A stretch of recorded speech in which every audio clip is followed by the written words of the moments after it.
Valkyrie was one of the characters I was dreading most out of this whole project, mainly because of the amount of accessories I assumed she'd need. Turns out, after a bit of experimenting, all I needed was these accessories combined into this shape, which, all cards on the table, doesn't actually attach together the way I did it. Realistically, they'd probably do something similar to Pharah from the Overwatch theme, but I personally wasn't bothered to find a configuration like this here, because the end result would be more or less the same if it's possible, and if it's not possible, then they'd probably specifically mold a piece to make it possible. Either way, the end result would look exactly the same, so it's whatever. Her face print was kinda difficult just because of the shape of her mouth. It's pretty hard to replicate Lego's style here, but I tried my best. I don't think it's perfect, but it's as good as I could have done it. I did give it a slight tilt just to kinda get it to match up with the reference, and other than that, the whole face was printed with a light nougat base onto a light yellowish orange headpiece, because her jumpsuit in-game extends up her neck and I wanted to get that detail in. I was conflicted as to whether to print the sunglasses onto her or not, and ultimately did decide to do so, even though they're not actually a part of her design, just because she has them on in the reference, and the whole reference pose doesn't really make any sense if they're not there. I toyed with the idea of using a physical sunglasses piece for this, but I couldn't find one that worked, so I figured this printed solution will more than do. Unfortunately, because of these printed glasses, I had a little trouble with her hairpiece. I originally thought this piece would be a perfect fit, but with the sunglasses, I thought they kind of made her look too old, so I instead tried this one, which I thought was more accurate in terms of shaping, but still kind of made her look old, and in general, I thought it was too smooth and untextured. I eventually landed on this one, which I thought just looked perfect, even though the fringe flows upward, which is a bit inaccurate. Her torso print wasn't too difficult, and in a surprise twist, I found that the huge amount of detail actually worked in my favor, because I had a lot of reference points to look at when blocking out the shapes and stuff. The colors I chose were bright yellowish orange and dark orange for the main two shades,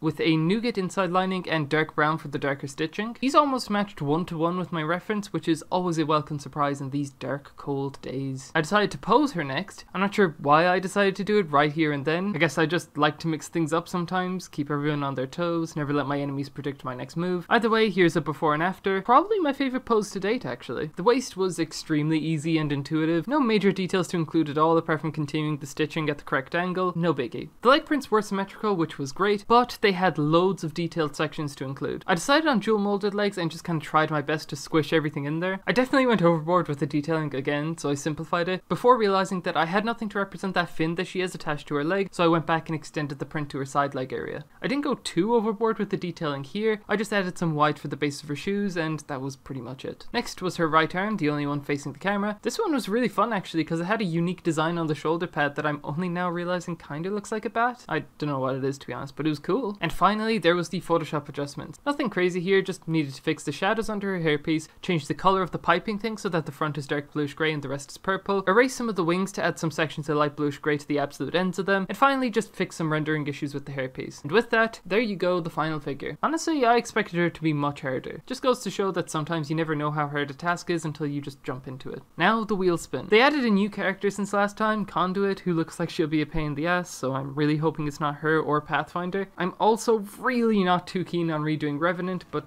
whatever, let's just see. Okay, that's good. Oh, it's really good.